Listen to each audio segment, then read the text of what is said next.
Well, here we are in early April. It's really the first great day. It feels good to say that because the weather's been so crappy this winter.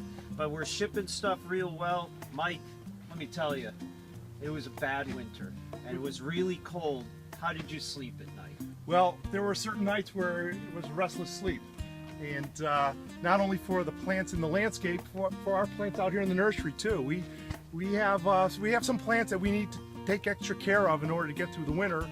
And sometimes you got to take extraordinary steps to ensure that we got nice plants to sell in the spring. Well, it's interesting you bring that up because I feel at Pride's Corner we're the best at making sure that we try to get plants for the winter.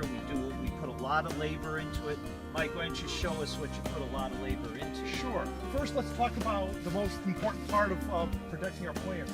This is a 2 mil poly blanket, and it's interesting to know that we have more lineal feet of poly blanket than we actually have of house space in the nursery. And Mike, I know that's a lot of mileage because Yeah. I know we have 55 miles of houses that we're covering. Yeah, it's probably about 75 miles of this material that we cover in the nursery. So we use enough plastic in a year that would cross the state of Connecticut. You bet. If we started on the Rhode Island border, we'd probably be able to get over to New York with this poly. Well, that's a lot of protection, but look at these great plants right here.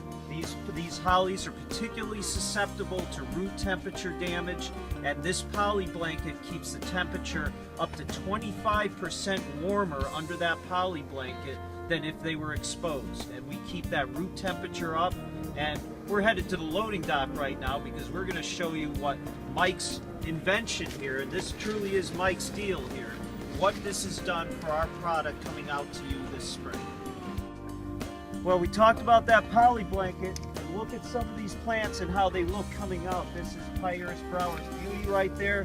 All those flower buds intact. Mike, I know this is a lot of work for your guys, and it's messy work, but Yep. look at the results of The that. results speak for themselves, right, Tim? They absolutely do, and let me tell you, what I would say more than anything is Pride's Corner is looking after you and all these garden center customers out there that are looking at this to make sure that your plants got through the winter and are going to look great when we're shipping them right now to your garden centers.